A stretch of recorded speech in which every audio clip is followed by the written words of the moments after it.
धरा जुड़ी कहानी यूट्यूब चैनल पर आप सभी का हार्दिक स्वागत व प्यार। दोस्तों को प्यार भरा नमस्कार। मित्रों, आज का अपना प्रसंग है सुबह उठते ही दिन की शुरुआत कैसे करें।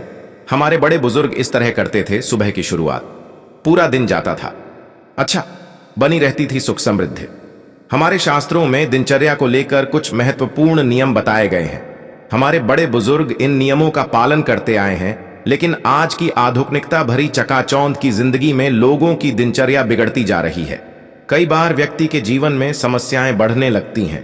क्या आपको पता है कि इसके पीछे व्यक्ति की स्वयं की आदतें होती हैं?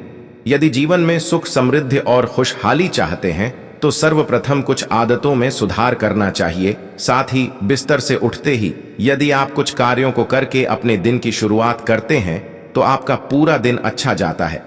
साथ ही जीवन में सुख समृद्धि बनी रहती है। सुबह उठने का सही समय, आज के समय में लोग काम या फिर कंप्यूटर मोबाइल चलाने के कारण देर रात तक जागते हैं और सुबह को देर तक सोते रहते हैं, जो सेहत के लिहाज से तो खराब होता ही है, साथ ही हमारे जीवन को भी प्रभावित करता है। पहले के लोग सदैव ब्रह्म मुहूर्त में उठ जाते थे।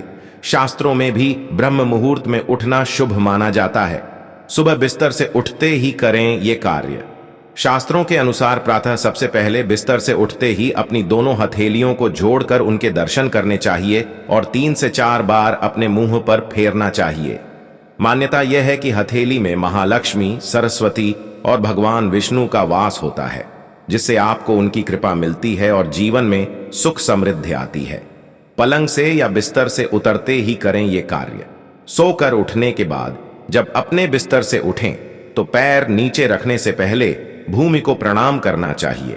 इसके बाद धरती पर उतरते ही पृथ्वी को स्पर्श करके प्रणाम करें। बड़े बुजुर्ग सदैव धरती माता को प्रणाम करने के पश्चात ही उठते थे। यदि घर में झाड़ू लगानी हो तो सबसे पहले झाड़ू को भी प्रणाम करें, क्योंकि झाड़ू को लक्ष्मी का प्रतीक माना जाता है। स्नान करके करें ये कार्य। हिंदू धर्म में सुबह के समय पूजा पाठ करना बहुत शुभ माना जाता है। प्रातः पूजा करने से घर में सकारात्मकता बनी रहती है।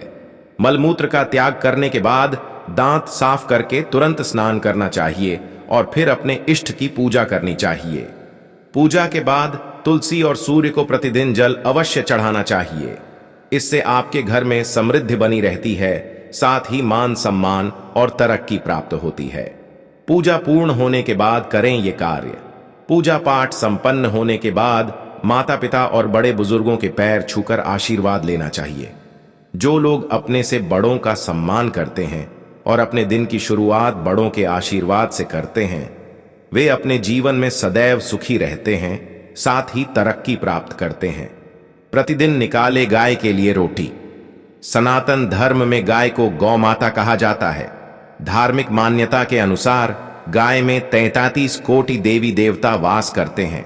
गाय को भोजन कराने और उसकी सेवा करने से सभी देवी देवताओं का आशीर्वाद प्राप्त होता है। इसलिए प्रतिदिन भोजन बनाते समय पहली रोटी गाय के लिए निकालनी चाहिए, लेनी चाहिए, लेकिन इस बात का ध्यान रखें कि गाय को ताजी रोटी ही खिलाएं।